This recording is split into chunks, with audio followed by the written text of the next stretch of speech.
Por esse motivo, já convido todos a abrirem as suas Bíblias na segunda carta que o apóstolo Paulo escreveu a Timóteo, capítulo 1. Nós vamos ler do versículo 1 ao versículo 5.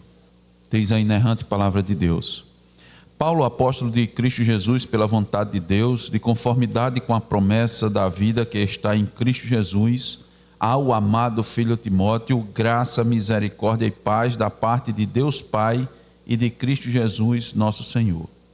Dou graças a Deus, a quem desde os meus antepassados sirvo com consciência pura, porque sem cessar me lembro de ti nas minhas orações, noite e dia.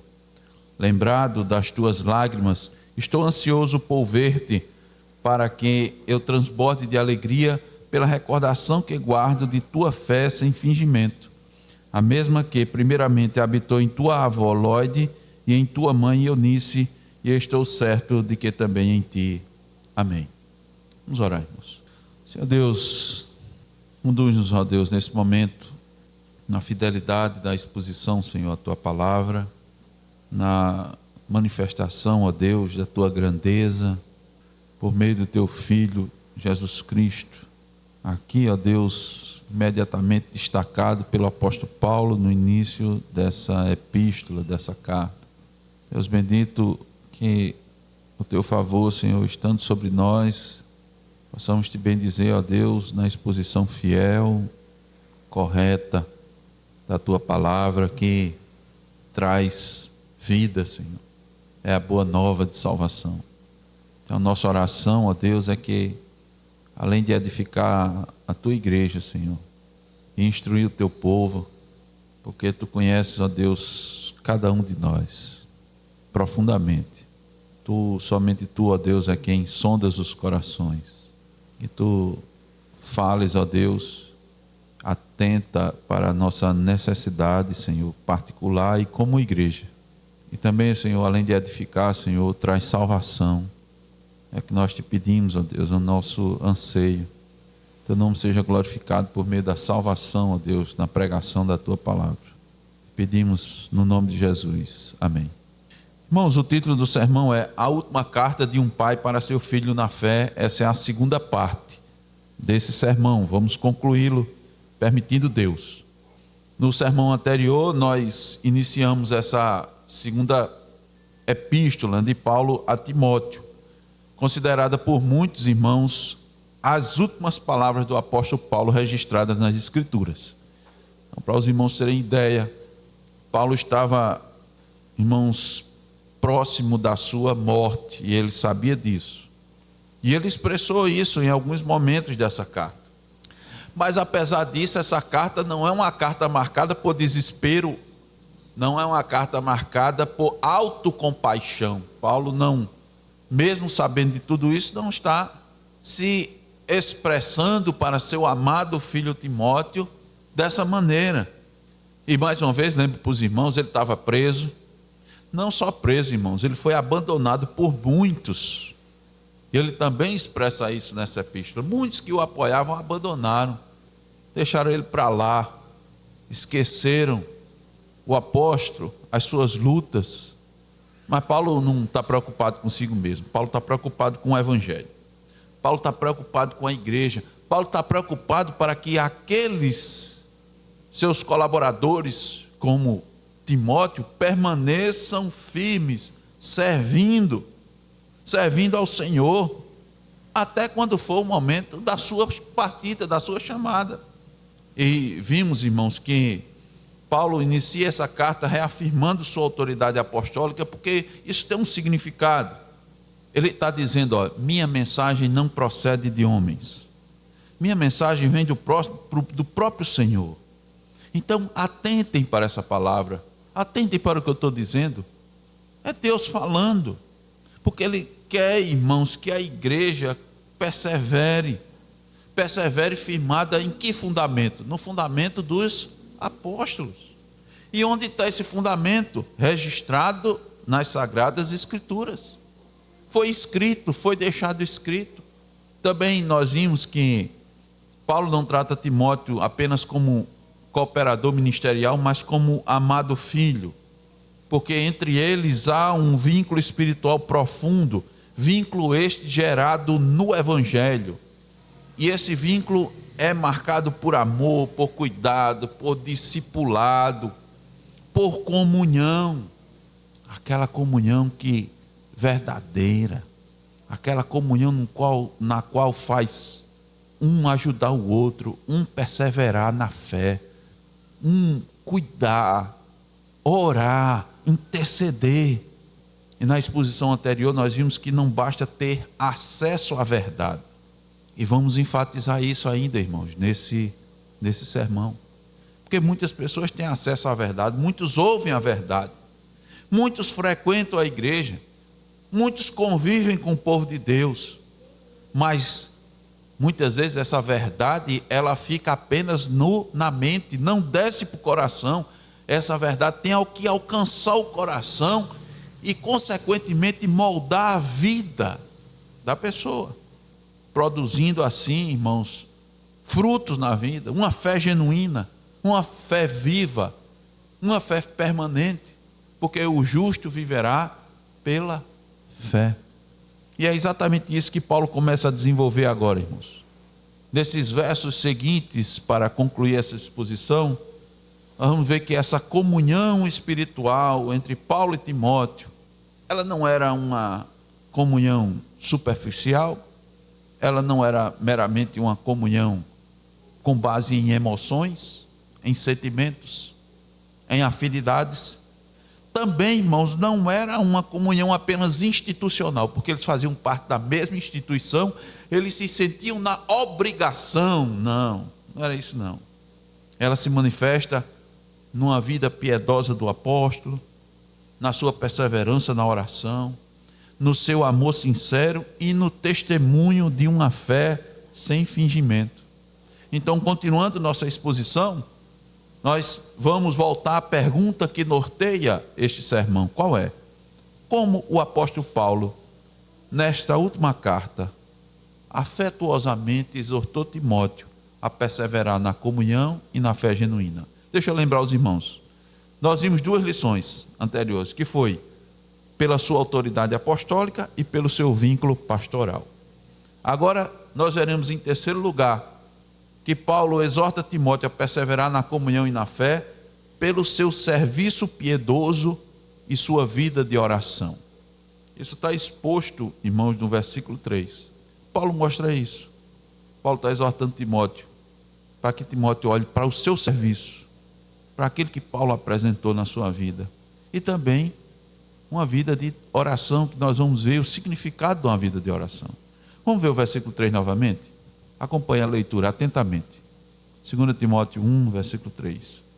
Dou graças a Deus, a quem desde os meus antepassados sirvo com consciência pura, porque sem cessar me lembro de ti nas minhas orações, noite e dia. Então, depois de confirmar sua autoridade apostólica, depois de demonstrar um profundo vínculo pastoral com Timóteo, Paulo revela o tipo de vida que sustenta o seu ministério. Presta atenção nisso aqui, irmãos. Sustenta o ministério de Paulo, irmãos, e sustenta as nossas vidas. O que sustenta a vida de cada crente. Claro, primordialmente o ministério. Porque, veja, Paulo não era só um homem que falava sobre Deus. Era, sobretudo, uma pessoa que servia a Deus, que vivia diante de Deus, que depositava toda a sua vida, toda a sua confiança continuamente em Deus. Ele dependia de Deus. E isso é muito importante dentro do contexto dessa carta. Porque, irmãos, Paulo está preso, abandonado, como nós falamos, só aguardando, provavelmente, sua condenação final. Mas Paulo continuava, irmãos, firme no seu propósito, firme no seu serviço.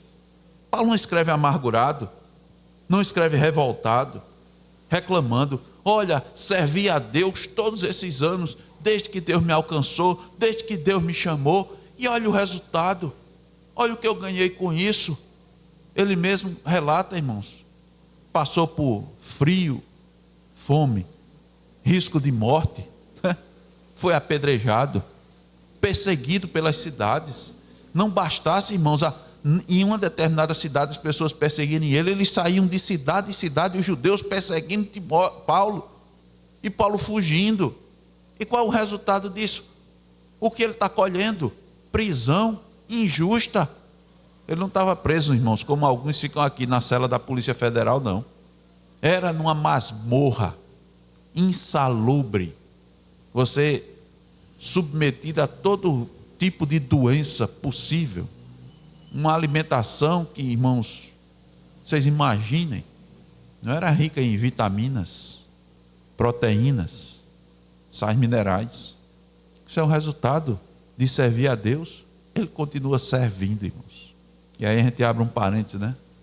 A vida da gente, irmãos, hoje chega perto de alguma coisa como essa, muitas vezes a gente está reclamando de Deus. Ele escreve como alguém que continua servindo a Deus com fidelidade e estimulando Timóteo a continuar firme na fé, porque vale a pena, irmão, servir a esse Deus, mesmo que você esteja nestas condições. Isso revela, irmãos, que a perseverança na fé genuína não se sustenta só com conhecimento doutrinário. Ali, irmãos, está Paulo com a consciência piedosa, numa vida perseverante na oração. Como temos mostrado para os irmãos desde a primeira exposição, que o crente persevera na fé genuína, sustentado pela palavra, somente. E aqui está demonstrada no testemunho apostólico. Ele também se sustenta pelos vínculos espirituais, como Paulo estava ligado a Timóteo. E esse testemunho não era só verbal, não era só na palavra, era prestado com uma consciência pura. Ele servia a Deus. E aqui é o destaque do apóstolo Paulo. Ele destaca o seu serviço a Deus. Irmãos, Paulo não servia a uma instituição, Paulo não estava servindo a uma tradição, muito menos Paulo estava servindo a homens, porque acontece nos dias de hoje, muita gente serve a Deus porque faz parte de uma instituição, de uma igreja, ou então ela faz parte de uma tradição. Eu estou há muito tempo, e se agarra nisso e serve a uma tradição. Outros servem a homens, mas não. Paulo está mostrando que ele servia a Deus. Isso mostra, irmãos, que o verdadeiro ministério cristão, como mostrei aos irmãos, só não o ministério apostólico, mas o nosso ministério é centrado somente em Deus. Não está centrado nas pessoas, não está centrado nas instituições, nas denominações, mas em Deus. Paulo vive consciente de que toda a sua vida está diante de Deus. E ele afirma: desde os meus antepassados. O que é que Paulo está querendo dizer com isso, irmãos? Desde os meus antepassados. Primeiro eu quero dizer que ele não está dizendo que sempre serviu a Deus corretamente. Essa expressão pode até nos levar: sirvo desde os meus antepassados? Não. Nós vimos na primeira carta que ele mesmo declarou que foi blasfemo, perseguidor e insolente, está lá em 1 Timóteo 1,13. Mas Paulo está se referindo, irmãos, à continuidade da adoração verdadeira. Essa adoração verdadeira presente na herança piedosa do povo de Deus. E agora essa herança piedosa está sendo compreendida à luz de Cristo, a quem ele prega, a quem ele serve. Paulo servia anteriormente, irmãos, com zelo, sim, mas sem entendimento. Ele agora serve com a consciência iluminada pelo Evangelho. E é por isso que hoje nós servimos, irmãos, nós olhamos para a antiga aliança sob os holofotes do Evangelho. O Evangelho é que vai clarear a antiga, não é o inverso. Paulo está mostrando isso aqui, meus irmãos. E aí ele diz: sirvo com consciência pura. O que isso quer dizer, irmãos? Consciência pura. De novo eu vou dizer o que é que não significa. Não significa perfeição absoluta. Não significa ausência de pecado. Agora Paulo está dizendo que, nesse sentido assim, com essa consciência tão pura que ele não pecou, não. Mas ele está querendo dizer: olha, eu sirvo com sinceridade, eu sirvo com integridade, eu sirvo com uma vida sem hipocrisia, ainda com o coração inclinado para o pecado, mas só que esse coração está sendo tratado diante de Deus. Eu faço um exercício diário de consciência, eu confesso os meus pecados. Então ele pode dizer, então eu sirvo com a consciência pura. Veja, não é livre de pecado, é com os pecados confessados. Então Paulo está querendo dizer o seguinte: eu não alimento pecado escondido. Paulo está dizendo, Timóteo, não brinque com a santidade, viva em constante arrependimento, viva em vigilância espiritual. Paulo diz isso, irmãos, porque quer que Timóteo siga seu exemplo, porque ele está perto da morte, são suas últimas palavras. Ele quer também que quando Timóteo estiver perto da sua partida, ele olhe para trás e diga a mesma coisa, e diga assim como Paulo disse, eu servi e sirvo com consciência pura.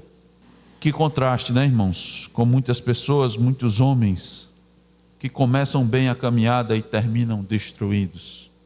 Muitos que pregam santidade, mas vivem em pecado oculto. Muitos que falam de Cristo, mas amam, na verdade, o mundo. Por isso eu lhes digo, ninguém persevera na fé genuína vivendo com a consciência endurecida. Consciência pura é uma consciência sensível à palavra. Irmãos, olhem, ninguém cresce na fé, ninguém amadurece espiritualmente escondendo o pecado, alimentando a amargura, sustentando falsidade, brincando com impureza, vivendo de aparência. Sabe por quê? Porque a consciência pesada, escute bem, a consciência pesada sufoca a vida espiritual. Há crentes que querem crescer, mas a consciência não deixa. Sabe o que é que a consciência faz? Trava, segura, sustenta, puxa para trás, emperra a caminhada, como os carros dos cavalos de Faraó, quando estava perseguindo o povo de Deus. Deus travava a roda. Não tinha, irmãos, como humanamente falando, o exército de Faraó não alcançar rapidamente o povo. Não tinha. Faraó viu, enxergava o povo lá na frente, cavalos rápidos. Ele não chegava porque Deus estava travando. Então a consciência, irmãos, ela faz isso com quem está sustentando o pecado, não está confessando, está amargurado. Seja com quem for, muitas vezes a amargura é com o próprio Deus, ou a amargura é com o outro, e ele está ali, irmãos. Então veja, essa palavra não é só para os pastores, não. Paulo está falando, pastor, para Timóteo, que é um pastor também. Não, isso é para toda a igreja, porque a fé genuína, irmãos, produz arrependimento verdadeiro, produz confissão sincera, luta contra o pecado, desejo de viver em santidade. Paulo, os irmãos sabem disso, eu esmurro meu próprio corpo. Ele lutava como nós devemos lutar contra o pecado.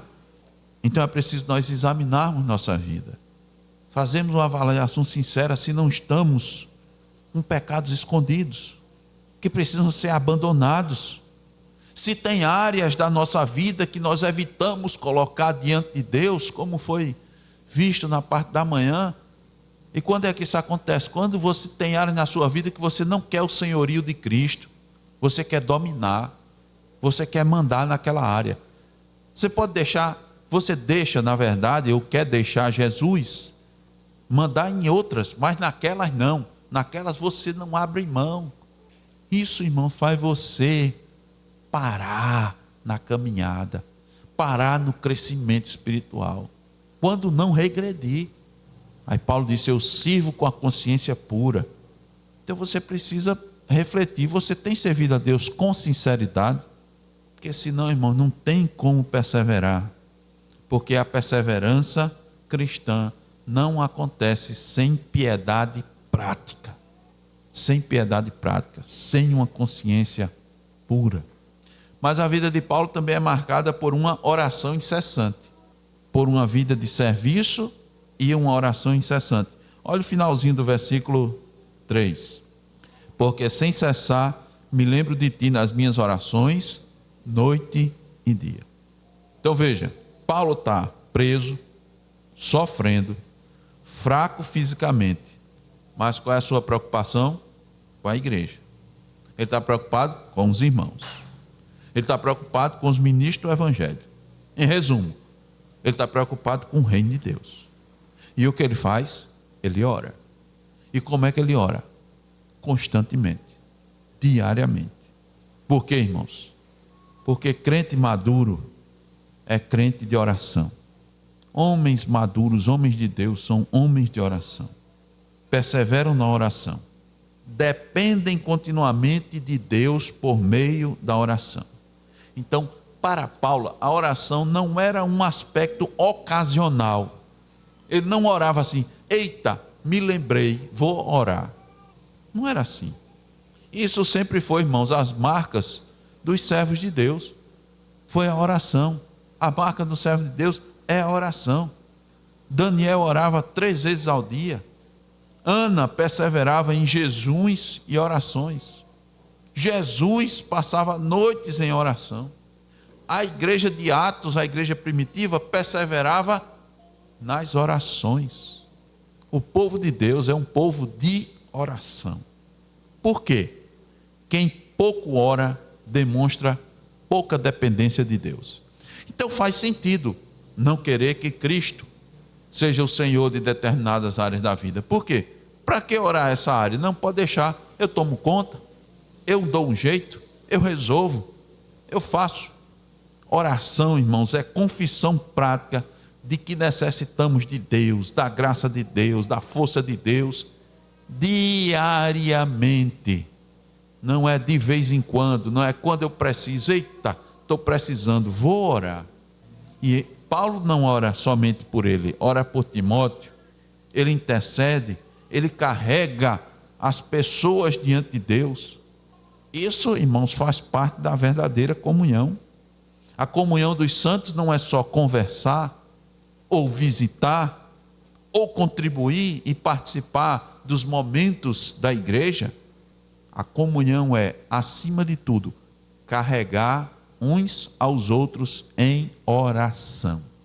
É colocar diante do trono de graça cada um dos irmãos, a igreja.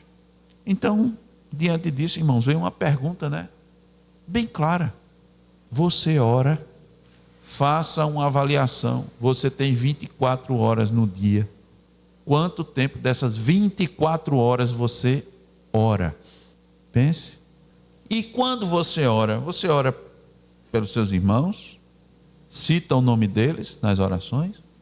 Ou, não, eu me lembro, pastor, mas aquela oração genérica, né? Abençoa os meus irmãos. Você tem orado pela igreja, pelo progresso, orado pelos pastores, tem colocado diante de Deus seus filhos em oração. Você conhece seu filho, não conhece? Você sabe seus gostos, não sabe? Sabe, eu sei que você sabe. Sabe o que ele gosta, sabe o que ele não gosta, sabe o que agrada a ele, sabe o que ele não agrada. Você tem colocado eles diante de Deus, as suas necessidades. Você sabe naquilo que seu filho precisa melhorar, não sabe? Você tem orado por isso?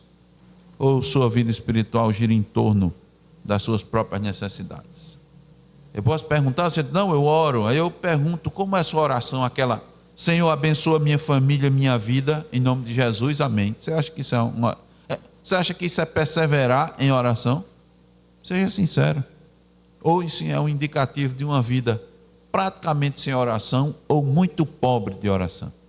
Responda para você mesmo essa pergunta. Se sua igreja, seu pastor, cada um dos seus irmãos dependesse da sua oração, como é que eles estariam? Eles estariam sempre apresentados diante de Deus? Ou não? E essa vida, irmãos, piedosa, perseverante em oração, produzia em Paulo algo mais profundo, que era uma comunhão sincera e afetuosa com os irmãos. Sabe por quê? Porque ele orava por eles, ele manifestava interesse. Então, irmãos, como é que Paulo, nessa carta, exorta Timóteo a perseverar na comunhão e na fé genuína? Nós vimos agora, pelo seu serviço piedoso, ele servia e pela sua vida de oração. Mas eu quero trazer mais uma lição nessa oportunidade, mostrando que Paulo, nessas palavras iniciais, está exortando Timóteo a perseverar na comunhão e na fé, por essa comunhão, pela comunhão sincera e afetuosa com os santos. Então o resultado vai ser de fato uma comunhão. Olha o versículo 4. Lembrado das tuas lágrimas, estou ansioso por ver-te, para que eu transborde de alegria. E o versículo 5. Pela recordação que guardo de tua fé sem fingimento, a mesma que primeiramente habitou em tua avó Lóide e em tua mãe Eunice, e eu estou certo de que também em ti. Então, por causa do seu serviço, por causa da sua vida de oração, agora Paulo exorta a Timóteo a colocar isso em prática pela comunhão sincera, pela comunhão afetuosa com os irmãos. Veja que isso, irmãos, é uma consequência. Isso vai ser uma consequência. Você não vai ter comunhão sincera, irmão, se não for anteriormente, se você não tiver fundamentado na palavra, se não tiver fundamentado na doutrina dos apóstolos. Você não vai ter. Se você não tiver cultivando esse cuidado de uns para com os outros, na oração, você não vai. Então veja que depois de falar sobre sua vida piedosa e perseverante, Paulo vai demonstrar como a fé genuína produz comunhão sincera entre o povo de Deus.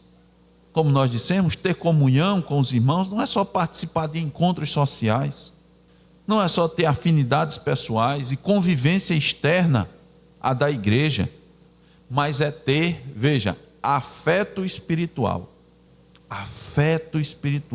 comunhão por meio de Cristo.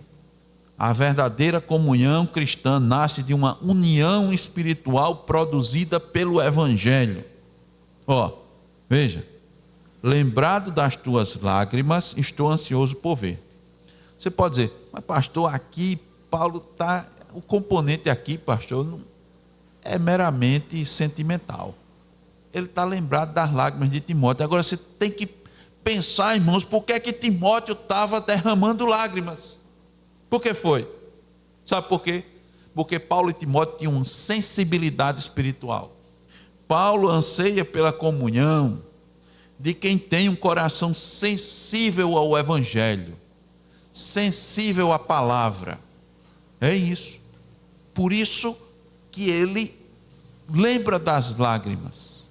E por isso que ele está aqui desejando transbordar de alegria. Ele já está contente, mas ele quer transbordar de alegria. Ele sabe que a presença de Timóteo traria alegria ao coração dele. Por causa de quê? Porque eles tinham um coração que comungava dos mesmos objetivos, coração sensível à palavra, ao Evangelho. Aquela lágrima de Timóteo, meus irmãos, era porque eles se separaram? Claro. Os irmãos lembram? Possivelmente eles estavam há mais de 3 anos distantes uns dos outros. Mas sabe por quê? Sabe por que Timóteo também estava chorando? Porque ele tinha sensibilidade ao ministério apostólico. Ele sabia das lutas do apóstolo Paulo, do sofrimento. Ele sabia que, o Evangelho não traz só choro, traz alegria também.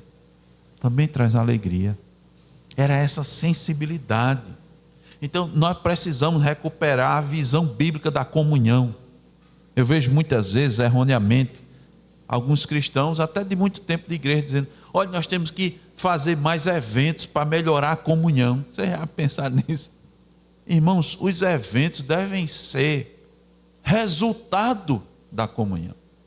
E quem produz isso é o Evangelho, é a palavra, que leva os irmãos a terem prazer de estarem uns com os outros, não o prazer de meramente compartilhar um momento de lazer. Tem que ser movido pela coisa certa. É isso que o apóstolo Paulo está aqui, levando a gente a ter uma visão bíblica da comunhão verdadeira. Hoje muitos frequentam cultos, assistem pregações, convivem externamente com a igreja, mas permanecem espiritualmente isolados. Não compartilham a vida, não carregam os fardos uns dos outros, não desenvolvem vínculos espirituais, Mas Paulo está demonstrando que perseverar na fé genuína envolve caminhar em comunhão sincera, compartilhando dos mesmos objetivos, o que nos faz ter essa satisfação. Eu quero fazer algumas perguntas, irmãos, para reflexão, para aplicação. O que é a igreja para você? É um local, um ambiente bom que você frequenta todos os domingos? Ou é uma família espiritual da qual você participa ativamente? Você ama verdadeiramente os irmãos? Você sofre com os que sofrem e se alegra com os que se alegram? Comunhão não é opcional, irmãos, para o cristão. Comunhão é um dos meios pelos quais Deus utiliza para sustentar a nossa perseverança. E Paulo continua, versículo 5: pela recordação que guardo de tua fé sem fingimento. Paulo está destacando aqui, irmãos, a fé de Timóteo. Ele classificou uma fé sincera, uma fé não hipócrita, uma fé não apenas externa. Por quê?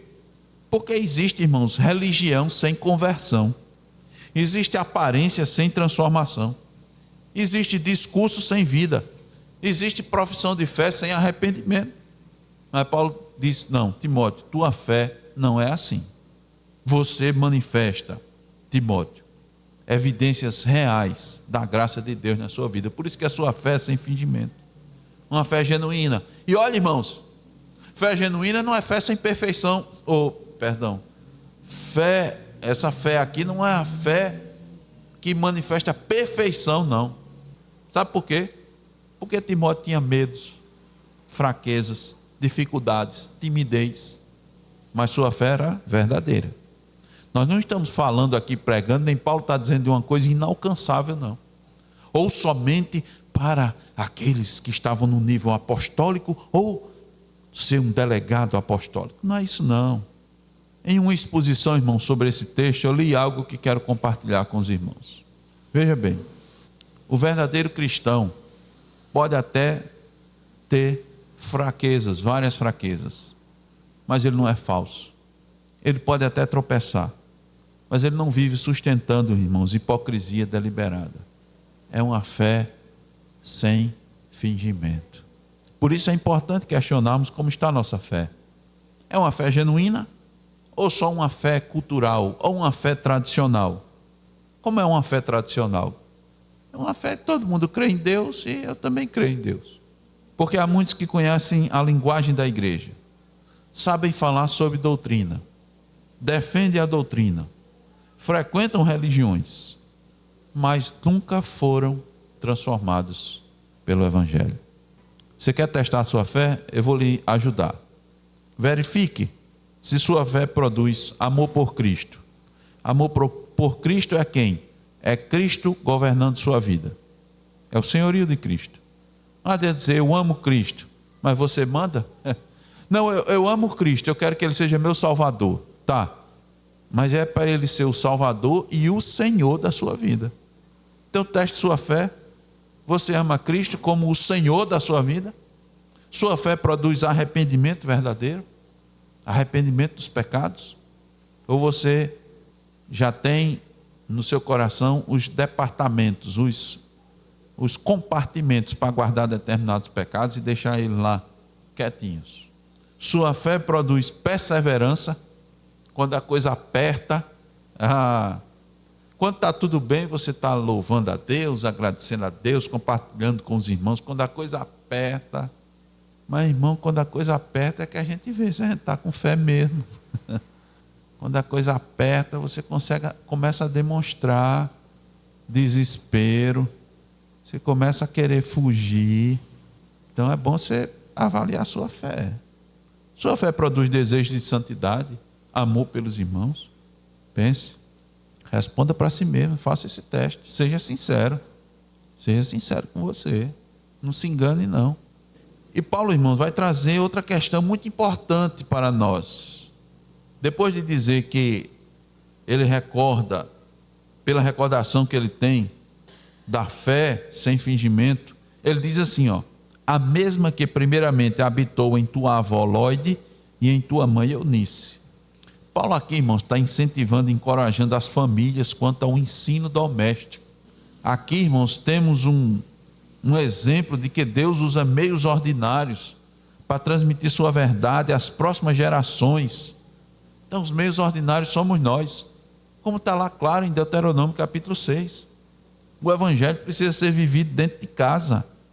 Lloyd e Eunice não deixaram apenas tradições religiosas, elas deixaram testemunho de fé. Então é bom você perguntar: seus filhos conseguem enxergar Cristo em sua vida? Conseguem perceber piedade, amor à palavra, vida de oração? E olhe a sequência do versículo, finalzinho do versículo 5. E estou certo de que também em ti. Isso quer dizer o que, irmãos? Que Timóteo não viveu apenas da fé da sua mãe, não viveu apenas da fé da sua avó.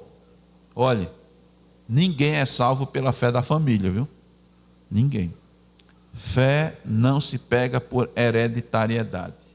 Não tem isso na Escritura. Salvação não vem por hereditariedade. Você não é santo porque seus pais são santos, não. Não. Você não é santo, você não tem fé pela tradição da sua igreja. Minha igreja é uma igreja fiel. Graças a Deus por isso. Louvado realmente seja Deus por isso. Mas isso não vai passar para você, não. A Bíblia não mostra isso, não, irmãos. Em lugar nenhum. Cada pessoa precisa arrepender-se. A mensagem é de arrependimento para todos. A mensagem necessário vos é nascer de novo é para todos, porque todos nasceram mortos em seus delitos e pecados. Eu quero concluir, irmãos, reforçando para os irmãos que estas não são apenas as últimas palavras de um homem que está prestes a morrer. São as palavras de um servo de Cristo preocupado com a igreja, com a perseverança da igreja. Por isso que Paulo está conduzindo Timóteo à doutrina apostólica, à comunhão dos santos, à piedade prática, à oração perseverante e à fé genuína. Meus irmãos, a perseverança não acontece por acaso. Ninguém permanece firme apenas frequentando cultos, apenas admirando bons sermões, admirando sermões expositivos.